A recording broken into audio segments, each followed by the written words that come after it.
because you know how this business goes. Everybody wants you when they think somebody wants you, but as soon as you get let go, they like, what happened? What's wrong with you? Yeah. So I didn't want to go ask for a Damaged job. The only reason why I chase greatness is because if you chasing it, you know you will never fucking catch it.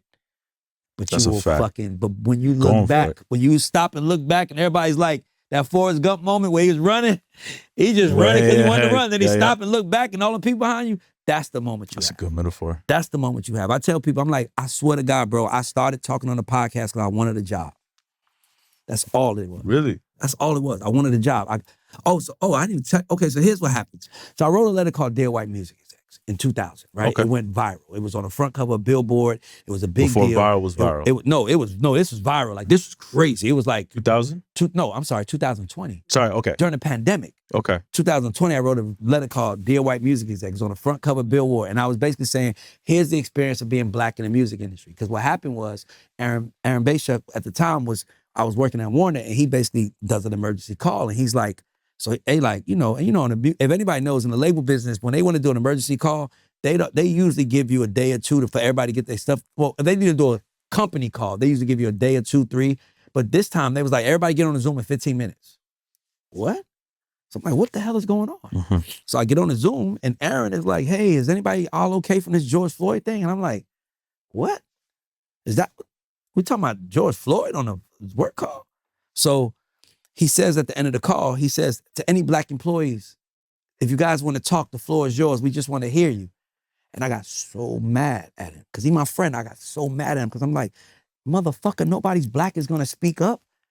It's a miracle we here. It's a fucking miracle I'm here. Mm-hmm. So then I write a letter to him. I write a letter to him, basically saying, yo, here's what it's like, as a friend. And then I sent it to a couple friends. I sent it to a couple people at Warner, right? Like, yo, y'all want to put your name on this? Because I'm just really saying, it's not my experience, it's the black experience. They was like, nah, you got it. Oh, okay. I'm still lost, bro. I'm still like, because the only thing that matters to me is intent. Intent is the most important thing in the world to me. If I'm trying to help you and I hurt you, you hurt me. I was trying to help. Now, I won't try to help anymore, but my intent was to help. I'm sorry I hurt. You feel me? So intention is everything to me. So I wrote the letter and I sent it to them. They was like, nah, you put that on yourself. So I basically sent it to a couple friends. A couple friends was like, yo, you need to send this to Billboard. I'm like, really? I was gonna send it to them. Nah, this is bigger than them. This is bigger than you. This letter has to go out. So it goes out, it goes viral. And then shit hits the fan. I want to take a quick break in the pod right now and talk to you guys about something I think could be of importance to you. If you're listening to this pod and thinking, I could really use some personal guidance right now, and you're serious about building your career in the music business, I'm now offering one-on-one private strategy sessions. These are fully personalized, just you and me tackling whatever you need in your music career. Listen, this is the part where you might be thinking to yourself, who the heck is this guy? Well, I got over 17 years of experience in the music business, whether it was working as a manager with artists like Jessie Reyes, or working with major record labels like Island, Republic, Universal Music Group, or Sony, or producing content for high-profile artists like The Weeknd and Eminem, to producing content for elite brands like the NBA and Nike. I can definitely and confidently say I can help you map out your next moves. Whether you want to talk about structuring your team, navigating the industry, scaling your brand, or just simply learning how to make money in this music business, whatever's most relevant to where you're at, let's talk. You can now book for a fee a one-on-one session with me, an artist manager and a podcast host, to help you figure out your next steps. Find the link in the description below to book a one-on-one consultation session. Also, big shout out to those who watch this podcast. Bringing value to an audience who seeks it is a blessing. I can't thank you enough for tuning in. I appreciate you. Now let's get back to the pod. And then it goes out anonymously. And then I stand on it because it went crazy. And then a lot of people from other races was like, I can't respect it because he didn't put his face on it. Mm. So I put my face on it. And then it was like, they all called me. And then it's funny because this is just important to say. I didn't even plan on telling a story. It's important to say. When I wrote the letter, it was really a major moment for me. And all my black friends were telling me, thank you. Man, Ray, thank you for that, man. You really, man, I had black people calling me crying, like, man, you really helped put a light on us. Thank you for that. And I had my white friends telling me, go get paid. They're gonna ask you what you want, get paid. Why would I get paid off of, I didn't write this letter to get paid. I just wrote this letter to show people what it's like, what I dealt with. So I meet with the guys at Warner. They're like, hey, what do you want? What do you want? We just want to make you happy. And I'm like, I don't want nothing, guys. I didn't write the fucking letter. I just wrote the letter. This is not my story. That's This crazy. is our Black story. So anyway, they was like, well, we love you. And here's the bad part. You've been in the business. So I'll usually tell people not in business and they don't understand it. But in our business, when you're on a contract, they usually give you 6 months out before they're about to renew or before they're about to let you go, right? Yep. Those guys told me and my attorney for 11 months, Ray is our guy. The last 11 months of my contract, he's our guy. Don't take him nowhere. He's the only, we need him. And then 3 days before my contract was supposed to be sent to me, they was like, oh, nothing's coming. Really? After you wrote that? Well, I found out it was the letter. I wrote the letter 2 years before that. They was just waiting. Oh. They was just waiting Okay. to let me go. Okay. So, or not renew my contract rather, right? Okay. So it was one of them things where I was like, damn. So now, it puts me in a bad position. But as soon as you get let go, they like, what happened? What's wrong with you? Yeah. So I didn't want to go ask Damaged for a goods. job. Yeah, damaged goods. So I was like, you know what? Somebody just asked me a question. Because my thought process was, if they see I'm in Atlanta, that's another thing that makes it hard. I'm not a New York or LA guy. So, New York or LA, you could fall into a check. I'm in Atlanta. You got to get out there. So I just started putting content of me talking about the business out there. And it's like the business got scared of me. You know who actually helped me? Puff. On God. It was Puff Daddy. He posted me. I'd never met the man. I don't even know him. He posted me. Well, I met him, but he met me as Tehran's manager. He probably didn't even know what Tehran is, right? So I met him, but he posted me and was like, this guy is spitting. Ray, I don't know you all, but you're, and then he left me on his page for 2 weeks, just me. What was the post? About R&B being dead. Okay. I was like, basically R&B is this. So he really helped it. And then my peers start coming in fucking with me. Then they start saying, I want to do the show. So for me, it's like, and by the way, I don't take nothing personal, but basically, this is how I describe my life. This is how I describe my life. I was outside with a bullhorn, outside of the 3 buildings saying, man, if artists need to do this to win, labels need to do this to win. And I was hoping that they were seeing me. And then I turned around and there was a whole group of people behind me like, we see you. I'm like, well, damn, let me just talk to them now. So that's why I was like, fuck music. I'll just let it go. Cause like the one thing that's disappointing is to love something you can't control. It's to love something you can't like you love it. It's like I love the Knicks. I can't control them. It's painful. It's like shit. I'm being honest. It's really because it's like I love them and I want to see them win so bad, but I don't have no control. So it's painful. So you got to have a different relationship with it. Like you are what you are. I'll come to you when I want to feel good, but when I'm not, I'll go over here. But yeah, man, it's just a lot, man. But so basically, I wrote the letter. I basically was blackballed, and then the artist that I signed, his manager was shitting on me, telling people bad shit about me. I don't even know why. The artist that you signed? The artist so it's a famous artist I signed. I don't want to say his manager name because he's a bitch to me. But he was basically going around telling everybody bad shit about me, like Reyes, he's against people. So now I got him destroying my name, and he's managing the artist that I signed that's kind of like my claim to fame. Oh, right, But they got him destroying my name because they told him I said something in the meeting that I thought was a compliment. I was basically trying to make the label see. I'll tell you, I was trying to make the label see. So the label was basically like, they sit A&Rs down and they go, Ray, we need a hit.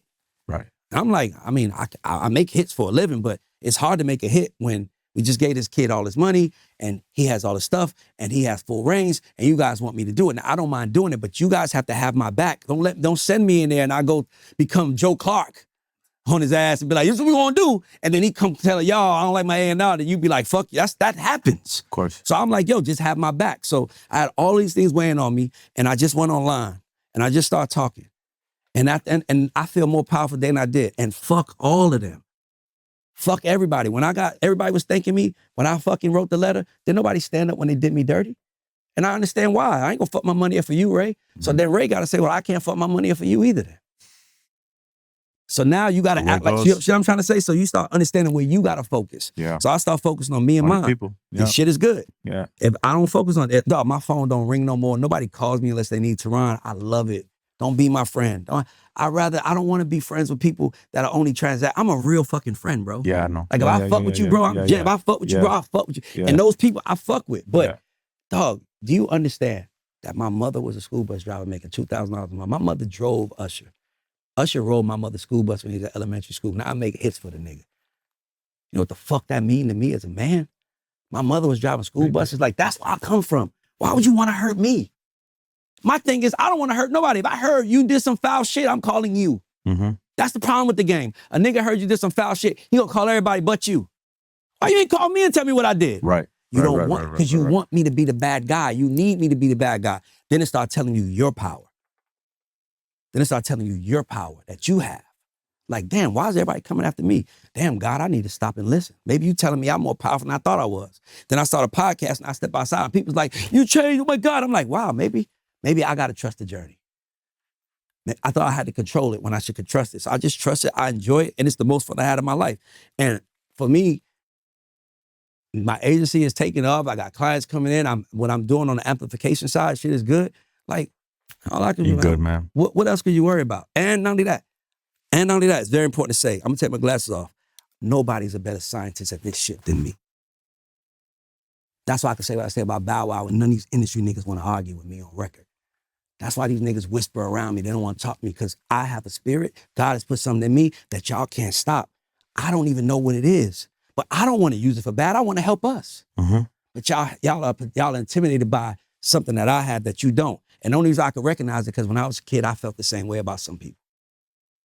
And then I found out my purpose, and now I'm like, I don't feel like that no more. So I get it. So I'm not mad at it, but I'm not gonna let you use it against me. Right. I'm gonna just keep going forward. Simple as that. Blinders on. Ray, I appreciate you, man. Thank you, brother. This is a good conversation, man. Thank you so much for spending the time. I've been wanting to talk to you, man, because keep doing it, man. And thank you. And my thing to you, I'll tell you is, we're men. And in today's society, women have a huge voice in there. I'm not mad at it. I love that. For sure. But we're men.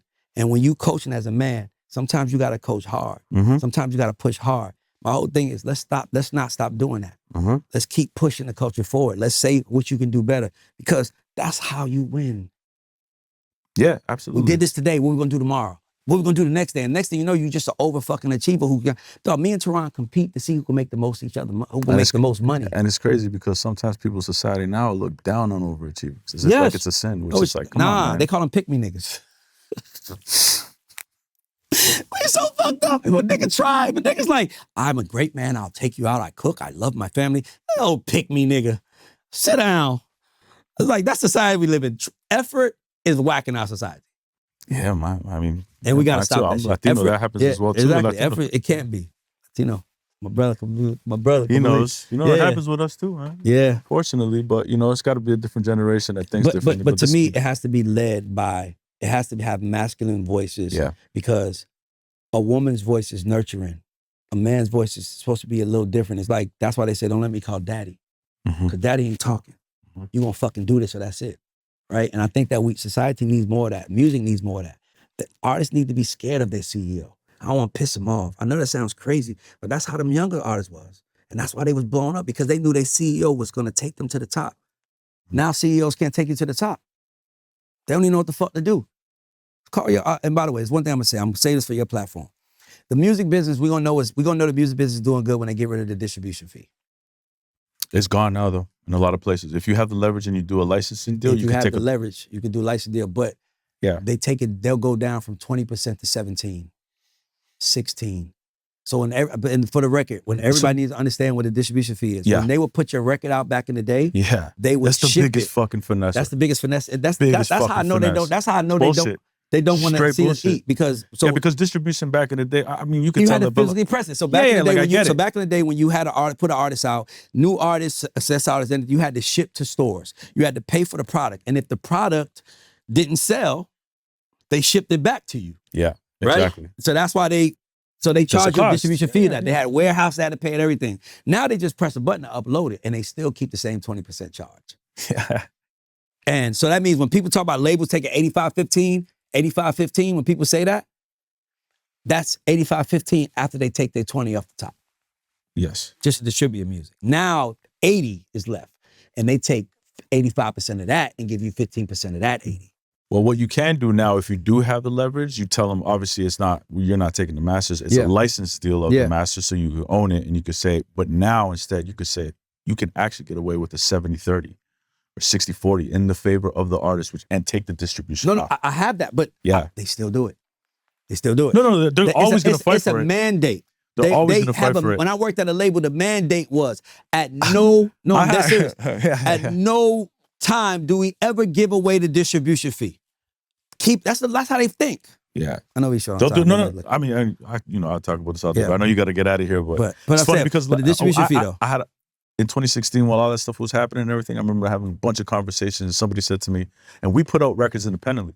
One record independently went crazy, and then we had everybody coming to me. And I remember, I'll never forget this one conversation. I'm like, I don't know what you can offer us that we're not already doing. And he's like, well, we have distribution. I said, so do I. It's called the internet. Everybody does. Lost his fucking mind in the meeting, but yo, Ray, thank you so much for doing this, Thanks man. for I having me, man. appreciate you. Thanks for having me, man. I appreciate you. Thank you.